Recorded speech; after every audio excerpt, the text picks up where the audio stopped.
Здравейте!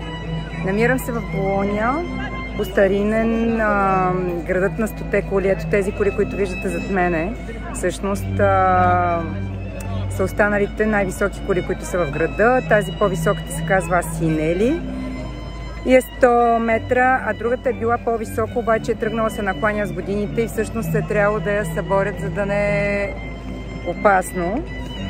И града също е известен с това, че се нарича Червеният град, тъй като всички сгради са червени, дори когато не е хубаво времето. Е много приятно, защото създава изключително много настроение тази багра. Тук сме за кратко, не снимах от Флоренция, там по-скоро снимах някакви други неща за нас. Не успях да направя влог, но има доста влогове в YouTube за Флоренция. По-скоро съм се насочила към езерата, където ще остане малко по-дълго време. След малко ще покажа и от Пяца Маджоре кадри.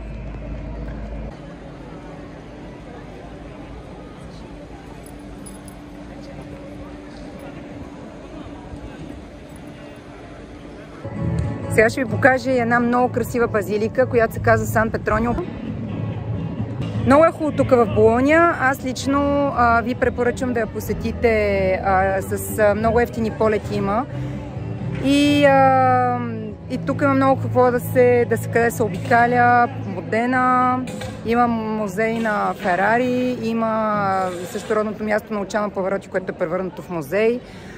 Парма за всички любители на прошуто и на колбаси. От тук и мортаделата, болонезе.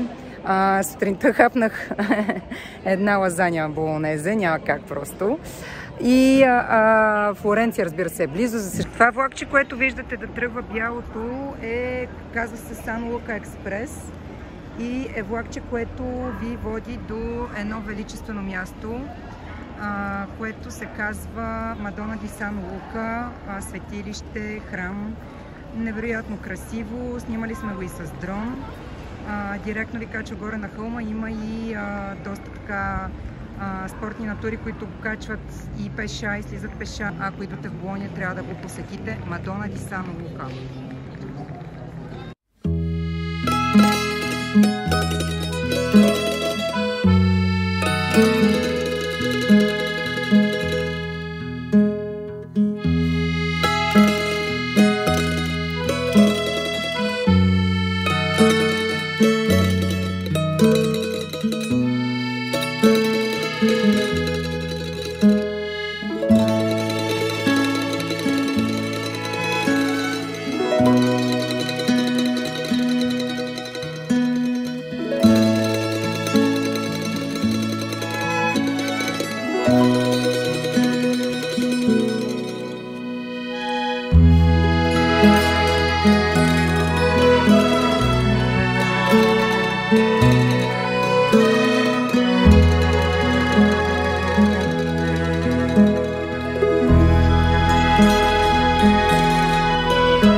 Ето ни, пристигнахме в Пескиера дел Гарда.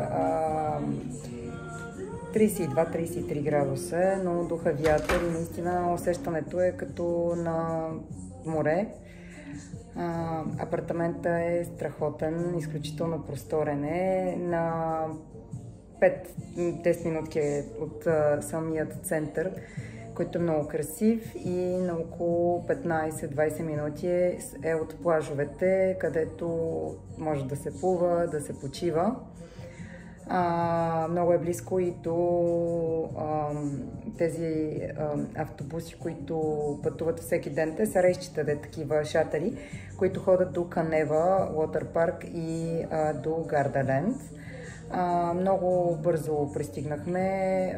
Влака беше около час и 10 минути, директен от Болония. Като цяло има през половин час влакове от Болония за Пескера дел Гарда, само че не искахме директен. И директните в този сезон, края на август месец, са 3 мяста. Миналата година за първи път дойдохме тук и го планирахме за тази година да го повторим. Тук миналата година направихме двете езера, Лаго ди Комо и Лаго ди Гарда. Dove siamo adesso? Nuoto nei tuoi occhi, la parte migliore di me. In volo sul mondo, amanti nello spazio, baci in slow mo. Seguo i tuoi passi ma non ti raggiungo, rallento anche se vorrei volare. Se cade come un tramonto a luglio, sei il primo bacio che non puoi scoprire. Dove siamo adesso? Nuoto nei tuoi occhi, la parte migliore di me.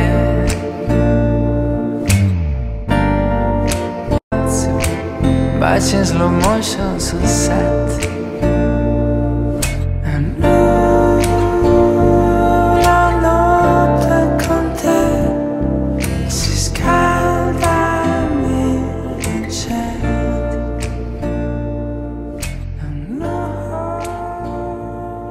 В момента се опитваме да си вземем един електромобил, тъй като с апликациите е доста по-лесно и ще ни върши работа да обикаляме езерото. При всички положения излиза по-евтино, отколкото да си вземете рент-а-кар, защото тук има много колездачи, сега ще видите. Много.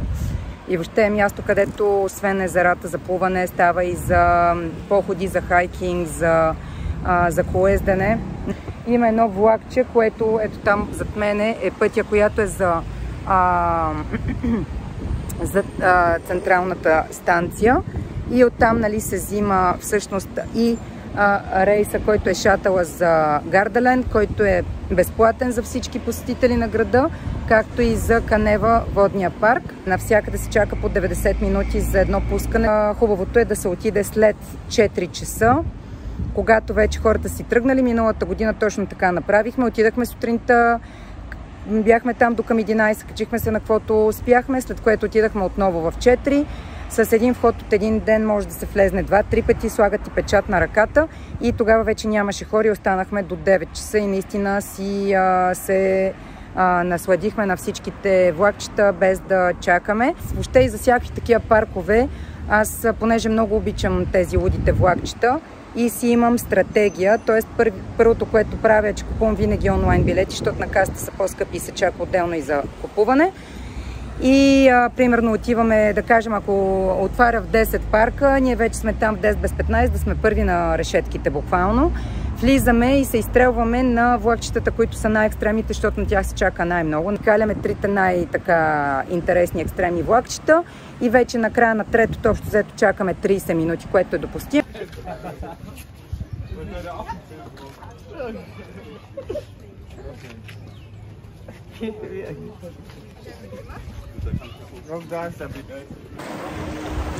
Вече съм на плажа на Сирмионе и точно след 2 минути ще влизам във водата.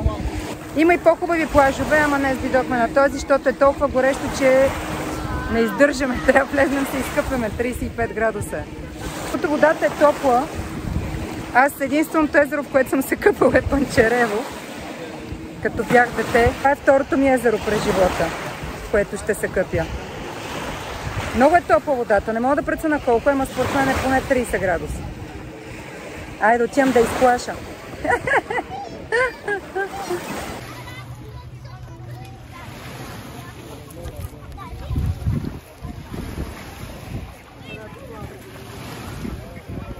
Седнахме в едно бистро да хапнеме, защото от 3 до 6 нищо не работи. Някои ресторанти от 2 до 6 не работят в Италия. И лошото е, че ние винаги така огладняваме някъде към 2-3.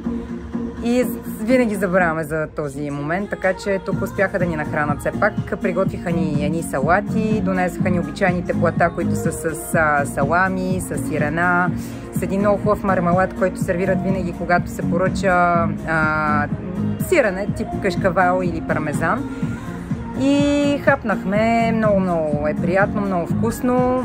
Очудиха се, че няма да пиеме вино, ама не сме много по виното. Аз лично през деня не пия. Добро утро. Днес от вълнение, че ще взема лодка, обаче не сме я запазили на време, защото тук всичко е с резервации. Се събудих в 6 без 15. Даже говоря тихо, защото другите още спят. Въобще целият квартал спи тук. Ние сме, любимата ми част от деня е сутрин. Сега ще ви покажа какви упражнения си правя, когато съм някъде на почивка, защото не тренирам никога, когато съм на почивка, никога не спортувам, тъй като не съм за повече от 7-8 дни някъде. Това ми е абсолютния максимум да отсъствам от вкъщи. И ако правя някакви упражнения, то ще са тези. Сега ще видим къде ще наместя телефона. Ще се опитам да го сложа някъде. Ето тук.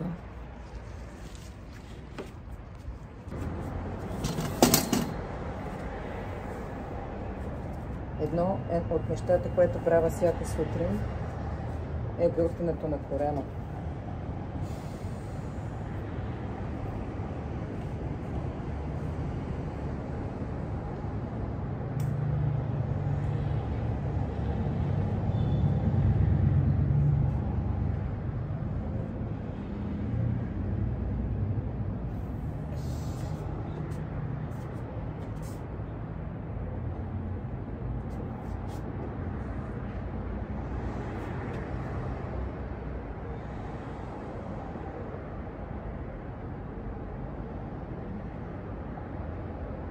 Тези упражнения, които ви показах, ги правя, когато съм някъде на почивка, защото другите не ги правя, тъй като така не, че има много спортни дейности.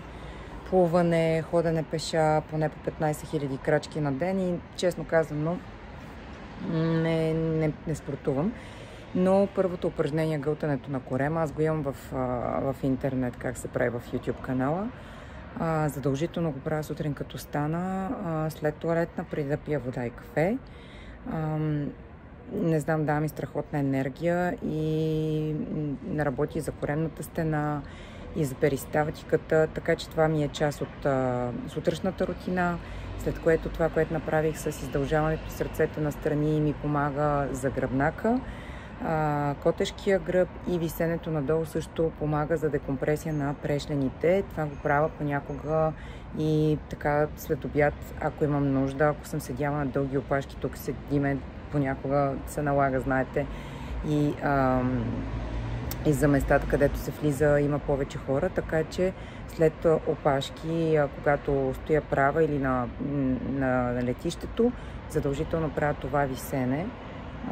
И така, в момента съм абсолютно без крем на лицето. Така просто, както станах, си сложих екипа. На нищо не приличам, ама така да е. Нали, правим натурален влог. Първия.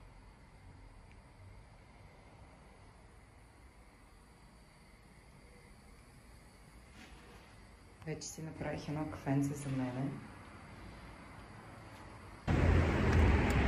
Добрата новина е, че успяха да ни дадат лодка. Сега взехме там отзад пристанището.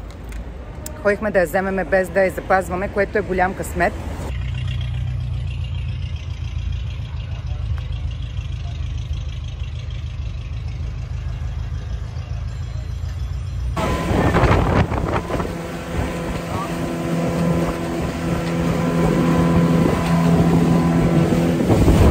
Ето тук сега зад мен е Канева парк.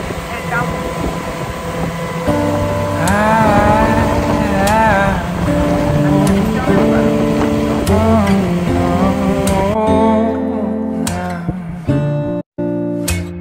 Entri nella stanza sono tutti stesi, i loro cuori ti hanno visto e si sono arresi. Ti guardo nello specchio e penso, ma come fai?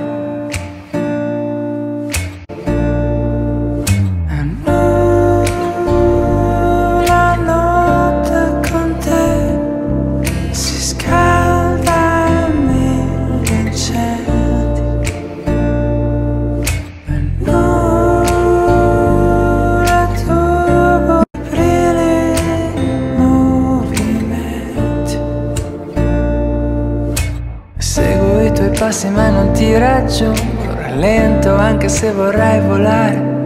Sei calda come un tramonto a luglio, sei il primo bacio che non puoi scordare. E quando tra di noi la tensione sale, mi basta un tuo sorriso per dimenticare. Non servono parole quando dove siamo adesso. Nuoto nei tuoi occhi e la notte con te si scalda a mille incendi e la tua voce. Пристигнахме в Десензано дел Гарда и първите ми впечатления са много добри.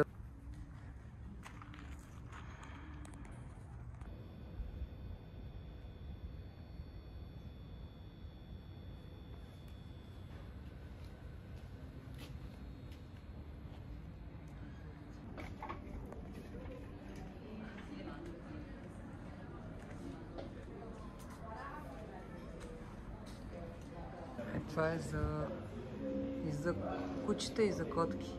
Фризьорски салон. Интересно пък за котки чак. Ама що не? Wine bar.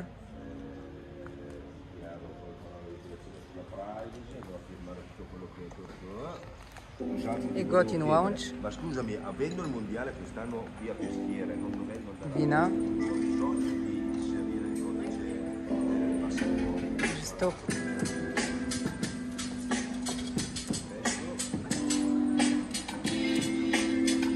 Десензано дел Гарда.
Ето ни в парк Канева. Това е страхотно място, ако обичате екстремни водни парзалки. Място, в което да изкарате един ден басейни. Много хора са, независимо, че е делник. Миналата година нямаше толкова много хора. Това беше края на юни месец. Насякъде се сложили ситен бял пясък и усещането наистина е като на остров. На 5 км е от Пескиера, посока Лазизе, след Гардаленд. Те са заедно с два парка. Другия парк се казва Мувиленд.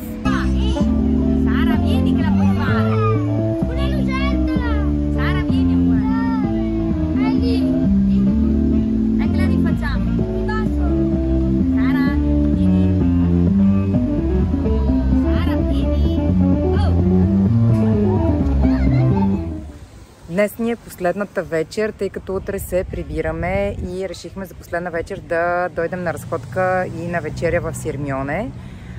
Много ни е близко тук от Пескиера дел Гарда. Сега паркирахме колата.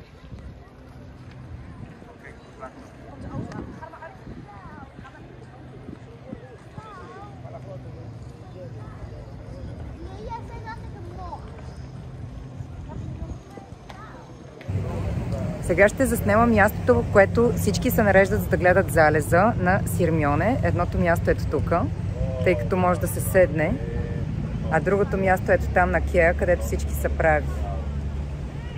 и невероятният залез. Това също е част от хотелите, които са в града. Аз лично не бих препоръчала да се почива тук, защото е прекалено пренаселено през деня. Но определено за разходка е чудесно. И има един страхотен спа център, който се казва Аквария Сирмионе, който също може да се ходи през деня и както са басейните отпред е езерото. Ето още една лодка.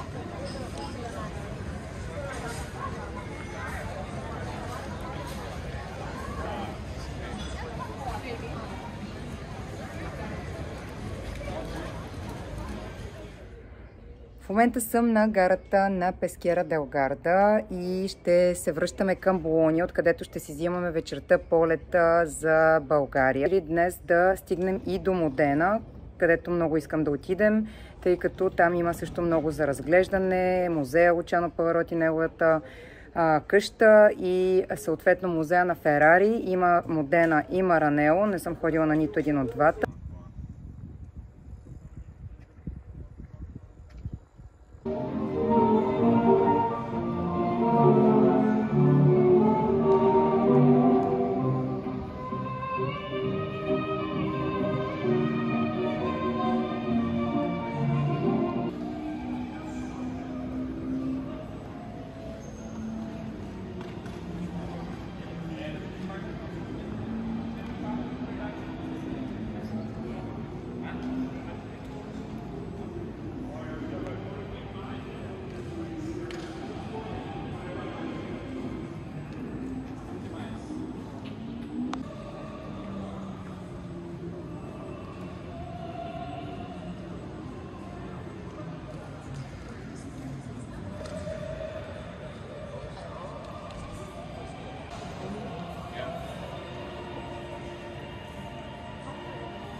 Много ме привличат старите автомобили. Ето този от 67 година. Всичко е както си е било. Гуми, джанти. 67 година. Много страсти има в тези коли. Предвид и филма, който гледах и това, което съм чела за Енцо.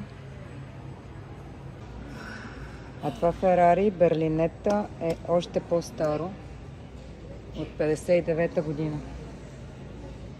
59-та година.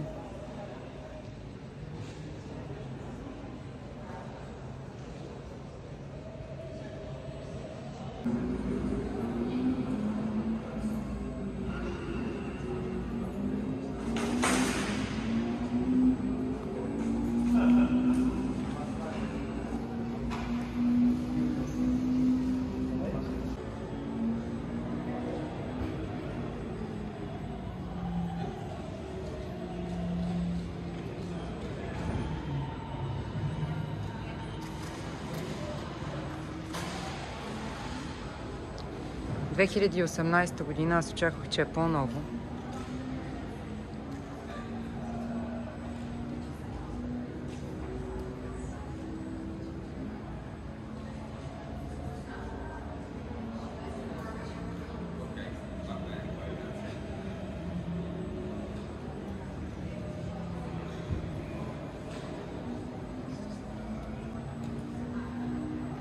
И това е 2024 година модел Spider.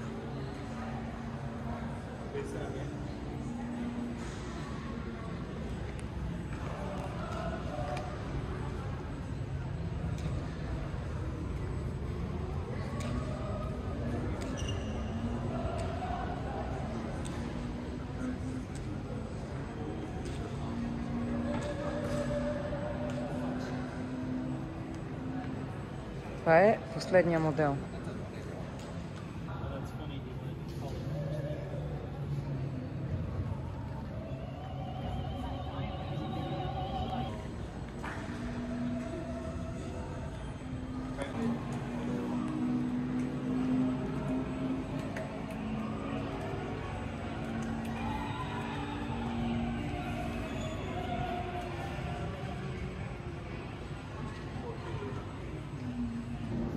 Автентично Ферари от 1948 година. Най-старото тук в музея, в Модена.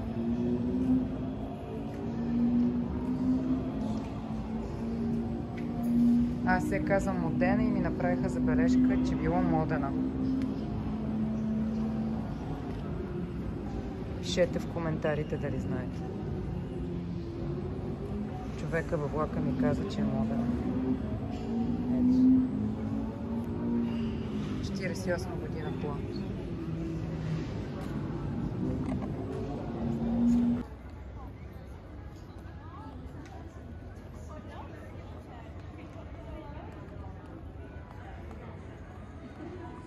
Ето това е центърчето на Модена. За съжаление батерията тотално ми свърши. Успях само това да заснема.